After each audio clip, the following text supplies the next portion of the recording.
Thank you very much for joining. Let's dive straight in. My name is River Roberts, and you can reach me at naturelab.io if you're interested, and also on Instagram at the Dale Farmer.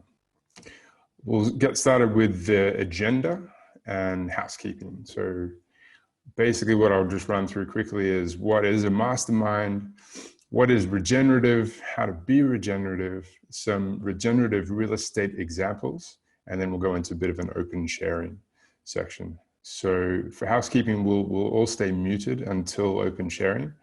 Any questions can be submitted via the Zoom chat or Slido link that I just pasted in the chat.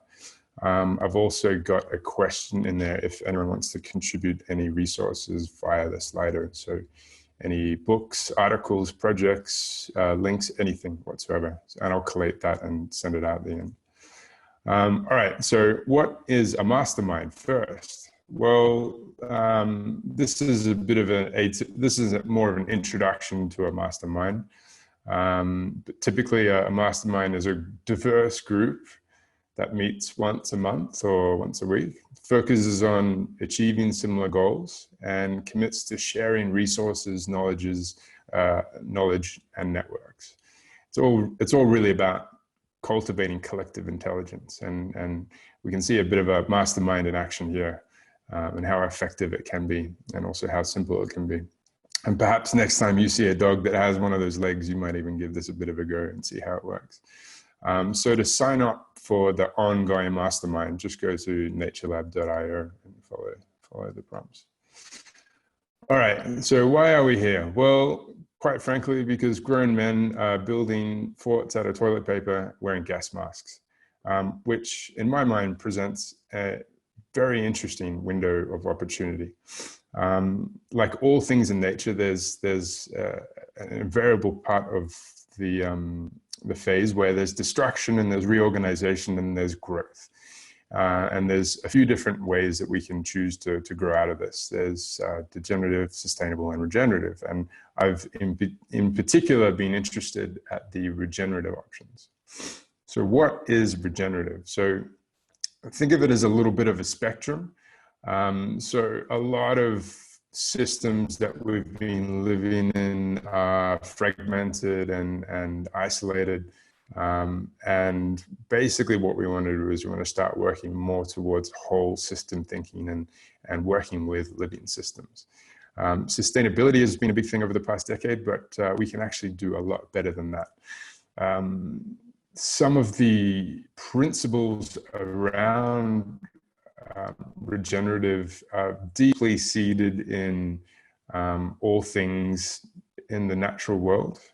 So this is a framework from the Biomimicry Institute, and basically they look at living organisms and what we can learn from them. And something that regenerative is really life creates conditions conducive to life. So something will create more life. So that's kind of the basis of regenerative. And these are some of the elements that will lead to that. So adapting to changing conditions, which is obviously what we're in at the moment, being locally attuned and responsive, using life-friendly chemistry, being resourceful and efficient, integrate development with growth, and evolving to survive. And then you'll also see this ring around the outside of it, and that's kind of like the outer limits of our operating conditions. Now, maybe to show you what regenerative is, we should have a look at what regenerative isn't. And this is a Tong Lao building complex in Hong Kong. And these buildings were basically built to the highest level of efficiency and the highest level of profitability. So every square foot is maximized to make the most amount of profit.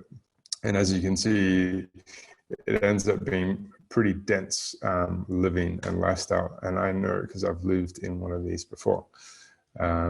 It's not particularly conducive to a regenerative environment. So this is what we'd consider as more of a conservative building real estate project. More of a sustainable one that many of you may not have heard of, is Ben Haddou in Morocco. And this is an entire city built out of clay from the mountain behind it. So although it is striking and sustainable in the sense that it can only grow as much as the local surroundings support it, it's not regenerative. This city is not growing itself. It's not growing its own clay. That takes a long time. So the first regenerative project that I was actually involved with was in New York City on the waterfront in Brooklyn. We negotiated interim term rights on a construction site. As you can see here, the Domino Sugar Factory, the developer was Two Trees, and we converted it into a farm, a pop-up farm for 5 years. And we had over 300,000 visitors, and we served about 40,000 meals during those 5 years. And we were able to regenerate so much life in that. There were insects, butterflies. I mean, it was shocking to go from this construction site to then this. And then I can still remember the first insects coming in and just being like, how did they even find this place? And the amount of connections that were made there and the community that was built, and also the additional farms that were inspired by this farm over the last 5 years has been incredible. So it was really regenerative in its nature, in the sense that it spawned more farms based on this. It changed the thinking of the area. It really brought the community together. It provided a lot of food, provided habitat for lots of different creatures. And that was kind of my first foray into regenerative real estate.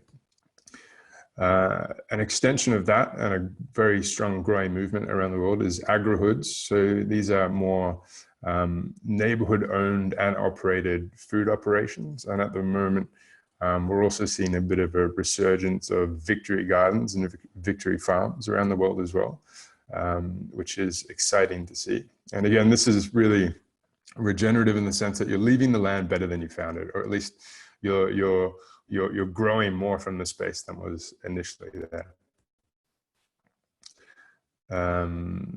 It looks like that GIF is not going to work.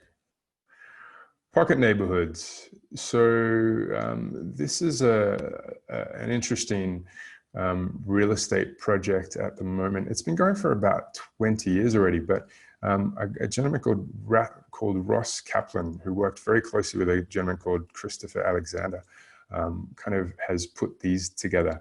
And instead of having your own street address, they bought up these parcels of land and put in these little tiny cabin houses. There were no fences, and you just had these really beautiful communities that had been fostered. And you have all of the shared resources, and what's happened is there's been a proliferation of these neighborhoods around the world. So one's kind of spawned another one, another one, another one. It's very interesting integrating with the land. Another interesting series of projects is out of Indonesia, the bamboo building side of things. So John and Ilora Hardy, I mean, they were really some of the pioneers with the Green School and Green Village. And they have since started to grow their next green school in New Zealand. There's also another project worth checking out called 1,000 Bamboo Villages. And Arif Rebek is basically planting bamboo forestations to then grow the building materials for those villages. So these villages are regenerating themselves. And once one village builds itself, it can then go on and help the other one to the next one to build and the next one. So you end up with all of these little villages spawning each other. Living Legacy Forests. So this is a project that a friend of mine is working on. And what they're doing is they're buying up old golf courses and working with land conservation trusts that aren't able to afford restoring the land and regenerating the land. So what Living Legacy does is when you pass away, your remains go towards fertilizing the soil. And instead of being buried in a tombstone, you actually then have a living space for your relatives to keep coming back to. And what this is allowing is old growth forests to be funded for up to 150 years, at least at this stage. So super exciting space. Definitely watch this space. Holistic land management out of Zimbabwe. Alan Savory has an interesting kind of approach in that for many, I think for a couple of decades, he was convinced, like many others, that overgrazing was an issue with land degradation. And he actually got to the point where he flipped that assumption. And it was that the herds weren't dense enough and they weren't moving on quickly enough. So basically he recreated the kind of notion of a big stampede to regenerate soil in a very short period of time. And he basically had a little plot and it moved the livestock around the field. And you can see here just the difference between the different types of grazing patterns. So regenerative real estate doesn't have to all be building. It can be the way that you interact with the land and how you manage your animals on it as well. A really exciting industry, like budding industry, that I'm particularly interested in is seasteading. So floating cities. So this was actually a proposal that was put to Dubai recently to put these floating cities just offshore. And there's so much kind of in the seasteading movement. There's the ability for concrete to grow itself from ocean calcification, the ability for really quite rich agricultural systems to grow off them, a whole host of things. They're actually looking at taking waste from land-based cities and using those to fuel them as well. So super exciting regenerative real estate projects will be coming out of this space in the next couple of decades for sure. Yep, there you go. We could all, I think you can bring your cat on these things as well. Bioconcrete, so materials is also another really interesting way to look at making real estate a little bit more regenerative. So this was a project done by some researchers out of the Politècnica Catalunya in Barcelona, and or should I say Barcelona. And basically they just had more of a porous concrete that had a pH mix that would also allow moss and fungi and lichen to grow on the outside. And in doing so, actually ended up purifying the air and adding an extra layer of insulation. So very simple things can make real estate quite regenerative in many instances. Going off from actual building, fractional ownership is an interesting wave of real estate investment as well. So rather than buying the whole building or the whole house or the whole apartment, actually just owning, you know, the equivalent of one brick. So if you owned one brick in 1,000 different properties, how would you think of land ownership then? How would you think of property ownership then? I think that, you know, that whole model has the potential to be much more regenerative in its approach when we don't think of ownership as, you know, I own and possess this. It's more like we have these shared resources. So I think it's another really interesting angle to look at in this space. And then there's also sometimes some accidental regeneration. So, I mean, this picture may not look particularly striking to you, but if you have gone through some of the old parts of Italy, you'll notice some of these old churches. And if you look towards the roof line, you'll see these little holes, and you'll see, you know, there's a pigeon there. And basically these were old scaffolding, apparently these were old scaffolding holes. But they made enough space for pigeons to live in. So that's why a lot of European cities have just a complete abundance of pigeons, which in some instances were actually ended up trained to use for communication. I've led to believe that they were also used as a source of food. And now they're used as a source of amusement if this gift works, but I don't think it's going to. Oh, there we go. This is this is quite funny.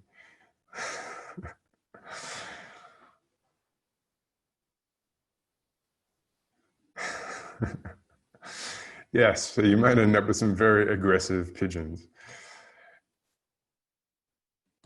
Anyway, so that is kind of the sharing portion of this. Again, if you're interested in joining more of a monthly catch up around the mastermind of this space and contributing to each other's projects, please go and sign up at naturelab.io or get in touch with me via one of these contacts. And I thought, if this has sparked any projects in your kind of worlds, please feel free to contribute them to the Slido or add in the questions and links. I'd love to compile and aggregate a few more of these case studies. And with that, I'm curious to see if there's questions. What do we have here? Does anyone have a question? The Slido link in the chat. Yeah, okay, there was that Slido link. These guys are amazing. They're doing the same in Kenya. Okay, Basecamp. What about this one? Wonderful. Thanks, Jerry. Does anyone have a question? Just filter it through. What are you most personally excited to see more of? E.T., thank you for the question. I'm really excited to see how more community building will be done. How like particularly after the big pause and people get over the Kung flu, I think it's going to be really interesting to see how we reimagine cities and kind of retrofit them to a certain extent, and then how our new communities will kind of grow in more of a regenerative way with nature. Like, so the way I've been kind of framing it so far is it's a return to the land movement with access to the world. So maybe you live in the country for 60, 70% of the time, but then you go into the cities 30% of the time, or you travel for 30% of your time. It's kind of the best of both worlds. And I think that feels like a much more balanced way about going with things, just on a personal level and on an economic level, ecological level as well. So, River, I have a question. Yes. Around, you know, we can see what you're describing, this drive toward tribes and communes, right? Back to the modern commune. So I think it's a wonderful movement. My question is, what's, in your view, what's the best way to curate these people that come together in communes? Where do they find each other? How do they find each other? Is it a natural process, or is it something that a group? Yeah, look, I think that's a really good question, and I think that for me, the most successful communities that I've seen had like a really strong founding value. So, for instance, I think the AgriHoods movement is doing so well because the food element and the farming element is the kind of the through line. It's the value that brings, it's the common thread and the common value that brings everyone together. You know, I think there's been some very successful German sex communes that have stood the test of time since the 70s. And again, they've had like a very strong core of what they're about. So I think if you know what you're buying into, then it could be, I think that's a really good starting point. It's the same with pocket neighborhoods as well. If you know what you're buying into and the type of community is before you get there, then if those values are aligned, then people, like, it typically works well.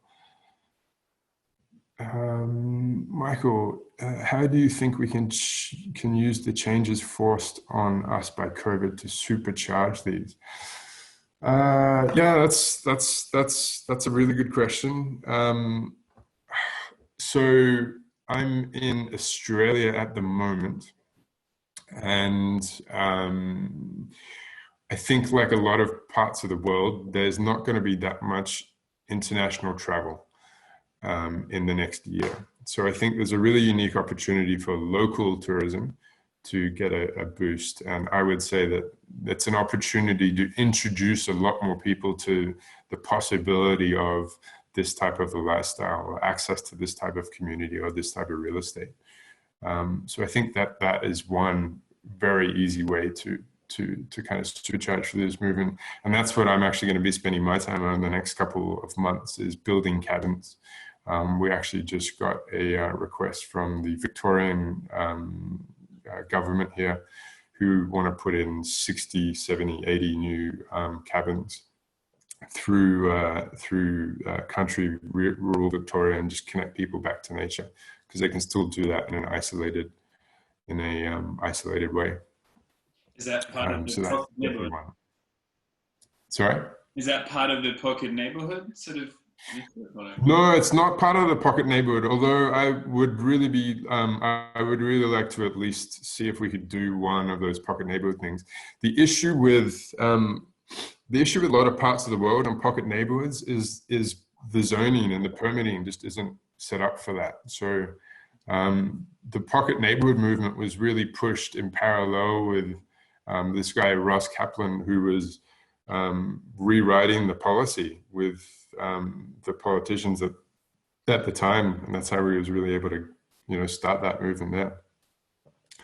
AgriHoods, I think, are a little bit more viable, because at least they're still working with a lot of, like, you can take a land that has agricultural rights, you can still keep it agricultural, you just add on a few smaller properties.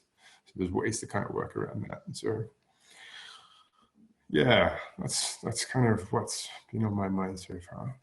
River, do you know of any projects that have sort of a solar-powered, fully regenerative food production house as part of the community, so they can self-sustain, not just with conventional permaculture or gardening or farming, but that have sort of advanced technology that comes from vertical farming that supplies a whole community? I don't know one off the top of my head with regards to just like feeding its own community. Typically, those systems are very, very productive, so that you typically only invest in those when you want to produce a lot more food than a community of that size. There's certainly small examples of that, but again, they're a little bit more permaculture type, as opposed to very high yielding, high density solar farms.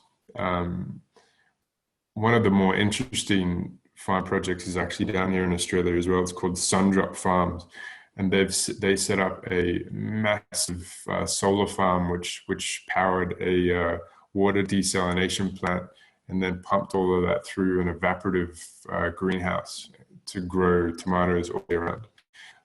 And they were able to back into that real estate development by getting a supermarket to sign on for 10 years. So, but even they're having trouble at the moment. But yeah, food production is certainly an interesting one.